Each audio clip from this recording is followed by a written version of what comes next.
Bantam Doubleday Dell Audio Publishing presents Star Wars, The Bounty Hunter Wars, Volume 2, Slave Ship, by K.W. Jeter.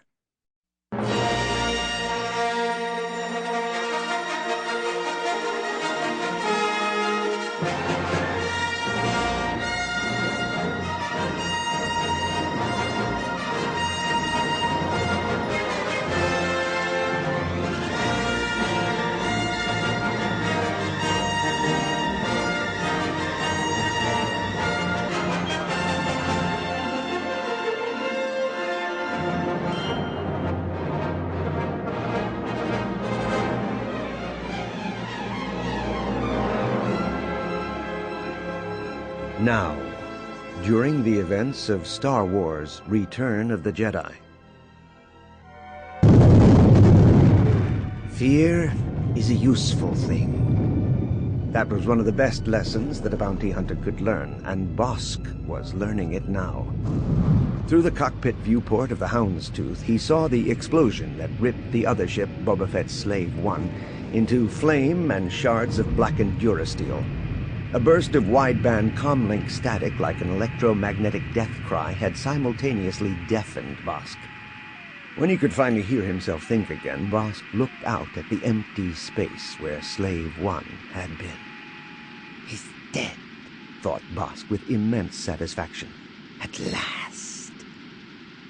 Before transferring back here to his own ship, Bosk had wired up enough thermal explosives in Slave One to reduce any living thing aboard it to mere ash and bad memories. The silence of the Hound's cockpit was broken by a barely audible pinging signal from the control panel. Bosk glanced down and saw that the Hound's telesponder had picked up the presence of another ship in the immediate vicinity. According to the coordinates that appeared in the readout screen, it was almost on top of the Houndstooth. And it was the ship known as Slave One. The ID profile was an exact match. "That's impossible," thought Bosk, bewildered. His heart shuddered to a halt inside his chest, then staggered on. Before the explosion, he had picked up the same ID profile from the other side of his own ship. He had turned the Houndstooth around just in time to see the huge, churning ball of flame fill his view screen. But, he realized now, he hadn't seen Slave One itself. Which meant... Bosk heard another sound, even softer, coming from somewhere else in his own ship. "He's here. Boba Fett." Somehow, Bosk knew the explosion hadn't consumed Slave One and its occupants at all, and the deafening electronic noise that had filled the cockpit had also been enough to cover Boba Fett's unauthorized entry of the Houndstooth. A voice came from the cockpit's overhead speaker, a voice that was neither his own nor Boba Fett's. 20 seconds to detonation. It was the calm, unexcited voice of an autonomic bomb. Only the most powerful ones contained warning circuits like that.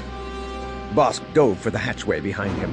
In the emergency equipment bay, his clawed hands tore through the contents of one of the storage lockers and hastily shoved a few essential items through the self-sealing gasket of a battered pressure duffel. "I'm out of here," thought Bosk. 15 seconds to detonation. The calm and friendly voice spoke in the Hound's central corridor as Bosk ran for the escape pod. Under the death fear that accelerated his pulse was sheer murderous rage and annoyance, the inevitable result of every encounter he'd had with Boba Fett. That stinking, underhanded barb. Was there no way to kill him so that he would just stay dead? 12.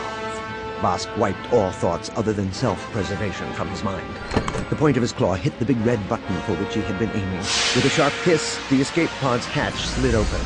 He threw the pressure duffel inside, then scrambled in after it. Outside the pod, he could hear muffled clanking and creaking sounds as the Hound's machinery rotated the pod into eject position. "Come on." Bosk's voice grated in his throat.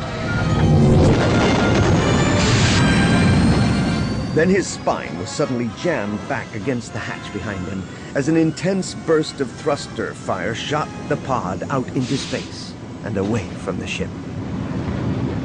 The stars shifted disorientingly in the viewport as the pod rolled to one side, Squeezing his eyes shut, Bosk wondered what number the bomb's countdown had reached. 4, said the calm, familiar voice of the bomb. it's in here. Boba Fett had planted the bomb inside the escape pod. 3, A surge of adrenaline coursed through the Trandoshan's body. His claws raked across the pod's interior, scrabbling to find the explosive device. 2, The unhurried voice came from a small blue cube. Frantically, Bosk looked about for some way to eject the box from the escape pod. There wasn't any. 1. Bosk turned his face away for all the good that would do and thrust the bomb against the opposite side of the pod, near the tiny viewport.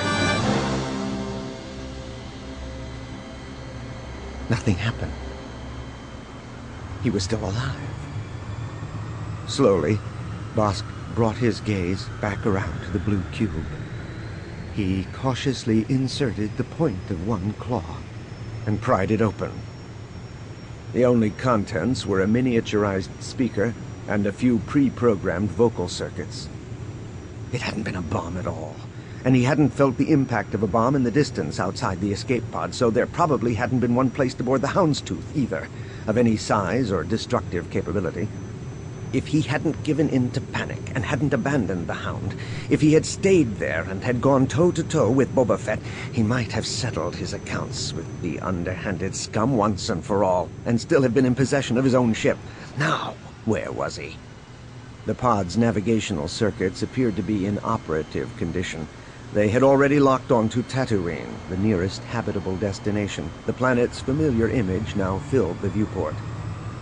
As he shifted position inside the pod, the contents of the pressure duffel poked him in the ribs. At least he had managed to get some things off the Houndstooth. Valuable things. Whether he would be able to profit from what he'd salvaged, that remained to be seen. As the surface details of Tatooine grew larger in the viewport, Bosk's thoughts turned ever darker and more murderous. On the great list of grievances that he kept next to his heart, every one with Boba Fett's name attached. Another entry had been made.